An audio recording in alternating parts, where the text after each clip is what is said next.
Claude Cortési a réussi l'exploit de présenter en moins d'1 heure une partie de son programme et sa liste, lundi soir, là où ses adversaires font le double, voire plus. Cela a au moins le mérite d'aller à l'essentiel. Interview du principal intéressé. Il est donc prioritaire de redonner sa fierté à Salon en suivant 3 lignes conductrices. Respect des valeurs, transparence et écoute. Alors, je suis très content. On m'a dit qu'il y avait 600 et quelques personnes. Bon, je vais dire 600 personnes. Au début, j'avais tablé sur 300. Mais je vous promets un truc, c'est que on a mis du cœur. Vous pouvez voir qu'on a fait un décor de nos racines. Adam Craponne, Nostradamus, les savons, l'huile.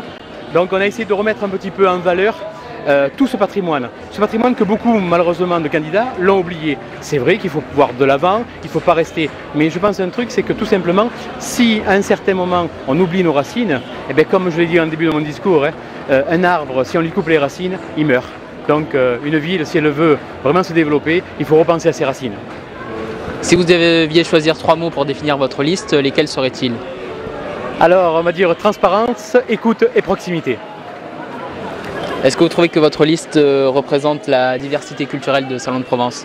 La liste est vraiment bien équilibrée, elle représente vraiment le tissu salonnais. Est-ce que vous avez déjà une idée des rôles respectifs de chacun? Alors non, on n'a pas encore vraiment eu... Bon, on a eu 2 réunions, savoir qui faisait quoi, mais c'est vrai qu'aujourd'hui, on n'est pas encore parti de se dire à un certain moment qui peut être là ou qui peut faire ça.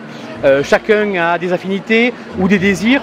Mais on voulait d'abord présenter la liste, faire quelque chose de bien, prouver aux Salonnais qu'aujourd'hui, une liste hors des partis et des clivages politiques normaux, gauche-droite, pouvait faire quelque chose aussi à Salon.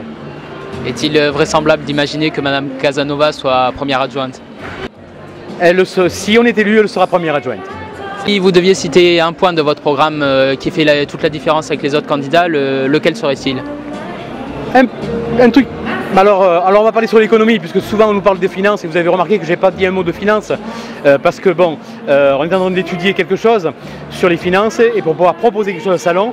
Alors aujourd'hui, sur les finances, oui, je dis, il faudrait qu'il y ait un conseiller municipal qui soit un conseiller anti-gaspi, on peut l'appeler différemment, mais un conseiller anti-gaspi. Parce qu'aujourd'hui, sur la ville de Salon, beaucoup de choses se gaspillent, on pourrait réduire déjà la dette.